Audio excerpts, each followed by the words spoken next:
Welcome back to Crazy Bill's Garage, and today I have something a little different for you for used oil filters. Today I have cartridge style filters for you. So, we have a whole run of them here. Well, actually, we just have four. A whole run. What was I thinking? Like I'm gonna run anywhere. That's not gonna happen. But since it's what day is today? Yeah, it's a day today where I'm doing an oil filter review, and happily, these are some that actually came in that I do have some information on. This one, this one, this one, and this one here is very special. So, well, I don't mean it's special in any typical way. I just mean it was, came out of my wife's Jeep. So we'll get a good look at that, and hopefully we'll get to see what's going on with these.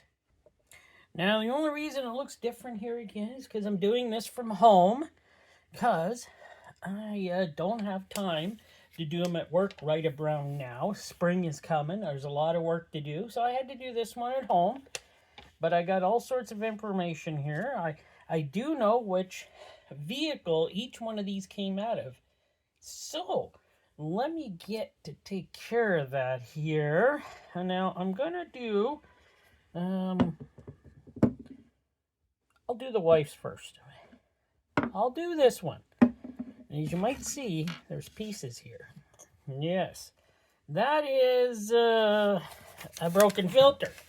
Now that broke in the engine and plugged up the engine. Now this filter was from China, obviously, and this is all supposed to fit like here, or here. Supposed to fit down like that. So yeah, it all broke. This was all jammed down in the middle here, blocking up everything. So that wasn't very good. I'll show you what that filter was supposed to look like. And there we are. That's what the filter was supposed to look like. Well, that didn't happen, did it? No. By the way, next time I do her oil change, we'll be putting a Hangst on her inner Jeep. She'd probably like that. They're a good filter. And the bad thing, it does feel, it did sound kind of funny for a couple of months. So maybe it was getting starved of oil, but it doesn't seem like there's any damage or anything. Now this filter came with the whole assembly that we put in the Jeep last year late. It was the whole oil filter assembly, and I put that in. It's a 3.6 liter. Well, me and the wife put that in, and this is the filter that came with it. I did look to see if there was a filter in that Jeep, but it sits up like this, and that goes down. And I just pulled the cap up a little off of it just to see, and it was like, oh, there's a filter in it. Okay, put it back in. No problem. Well, it turned out it looks like it was all broken up at the bottom, and that probably wasn't a good thing. So, the wife's Jeep, she's a roller. Let's see here. Wife's Jeep, 2013 Jeep Wrangler, 205, 146 kilometers, or 128, 216 miles. She put 5,000 kilometers on this oil filter, or 3,125 miles. Like I said, it's a 3.6, and oof, I'll tell you, that oil did not look good coming out. So I got a feeling that oil was bypassing a lot of this and just mixing around and stuff, and just going right through her. So, yikes. That probably wasn't a good thing, was it? No, it wasn't. But that's what happened. Yes, things happen, right? Now, you might notice that these cartridge filters do look a lot nicer built. Even these cheap ones look a lot nicer built than filters in canisters. Well, where did that go?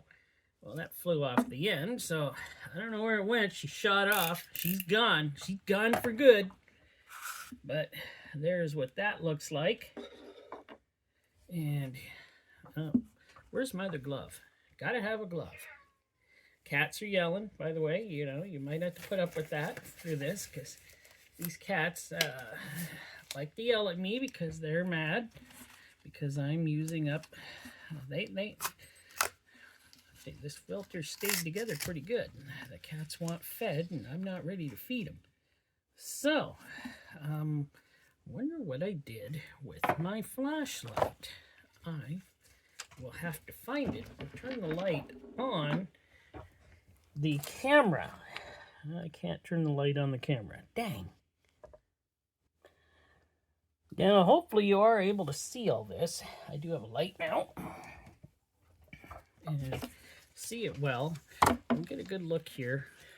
And it's not very hard to drain these, you know, but there is no...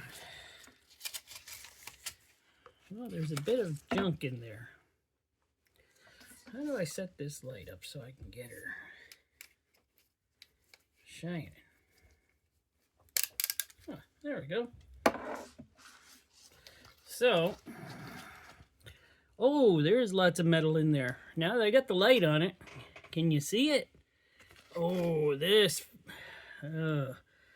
filter didn't do that engine any justice. I don't think anything was really getting filtered through very well. And I think this filter damaged a lot of that. There is so much glitter in here. It's unbelievable. You can probably see it. It's pretty glittery. Yeah, she's glittery all the way through. The wife's not gonna like that at all. Dang. Oh, that's not good. No, she won't like that. Well, let's get on to the next filter before this gets way out of hand and way too long. This is going to be, where is it? Ah, this one. It's a Parts Master. This comes off. It's Parts Master 67187, and this comes off a 2010 Volvo C70 with the 2.5 liter turbo. No information on how long it was on there or anything like that, or any really knowledge of much about the car. He just gave me this and told me what it was off of. So I said, okay, I'll take it. I'll do it anyways. So I'll cut off.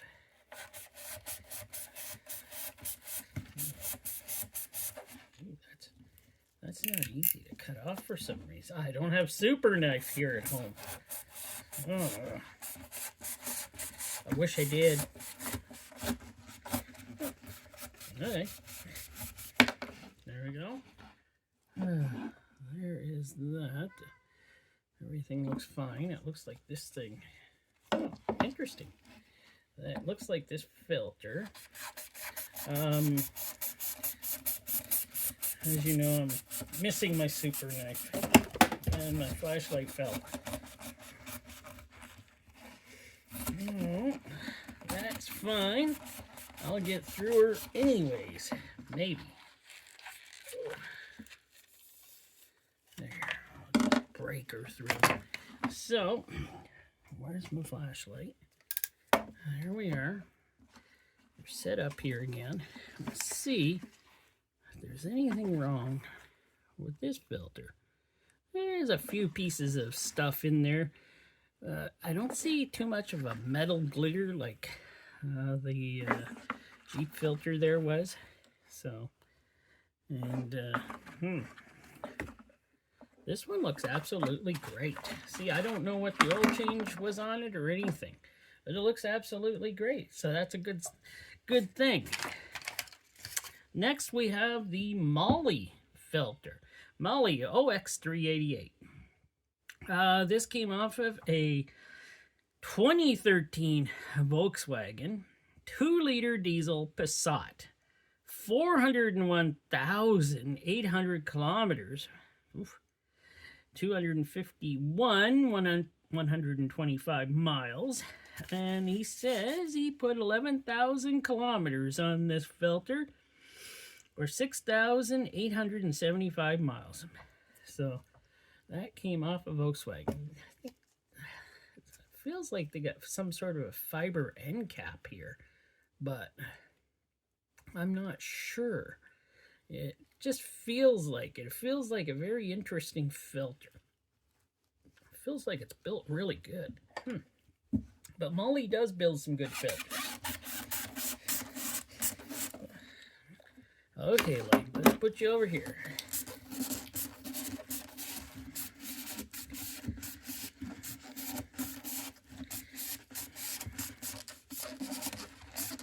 Let's hope I don't cut my finger off with this knife setup. The other one cuts way better than this.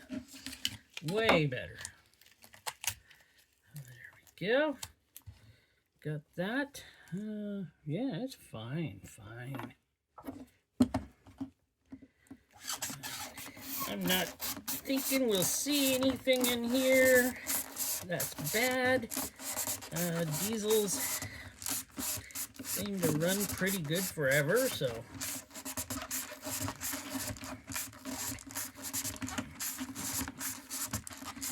should have brought my knife home. There we go. No, it does not want to come yet. It's not all the way through. Everywhere. There we go. And there we go. So, let me get her set up over here again. So, looks well used, I'll give it that. There's the inside. That's pretty interesting, isn't it? Wow. You see that? That is an interesting type of center tube. This thing does feel pretty saturated, but not too bad. Yeah, a few metal pieces there. Not terrible, though. Does this thing have a steel backing in it or something? Feels just kind of weird. Like it's stiff. Yeah, for the amount of mileage this thing has, it sure doesn't look terrible. But I do see some speckles in there. Hear how that thing sounds when I do that? But yeah, she's well used. I'll give it that. Well used at that. Let me use my wife's gonna help me, kill me for doing this on her sewing machine. Or is this a computer table? Oh, nope, this is a computer table. Right. I moved the computer off to do this. She'll never notice. I'll wipe it down really good. Well, she'll notice. And here we are with the Fram TG10358. This is actually off a 2017 Toyota Corolla with a 1.8 liter engine and 128,900 kilometers, or 562 miles. This one ran 8,800 kilometers, or 5,500 miles. Well, look at that. A good old Fram. See, these TGs look so much better built than on the, oh, it's got one of those. Let's see if I can get that off. Man, I forgot it had a, I don't know. There we go. I was able to get it, so that's good. Let me give her a good old cut through here, and we'll get at her.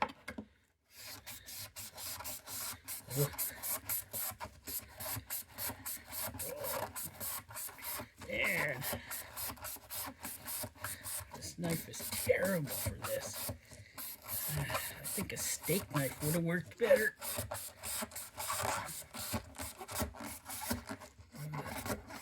It's going right through. Okay, sure. All right. Kept my finger. There we go. Looks pretty good. These things are pretty stiff. I bet that is, yeah, some of these that don't have any of the tubes in them I see are pretty stiff. Hard to cut them.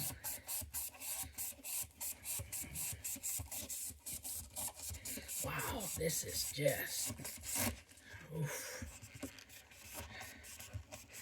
Tell this one seems like, though, it was in a vehicle for a while.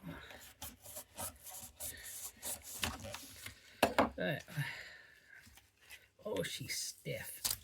I'm just gonna pull her out.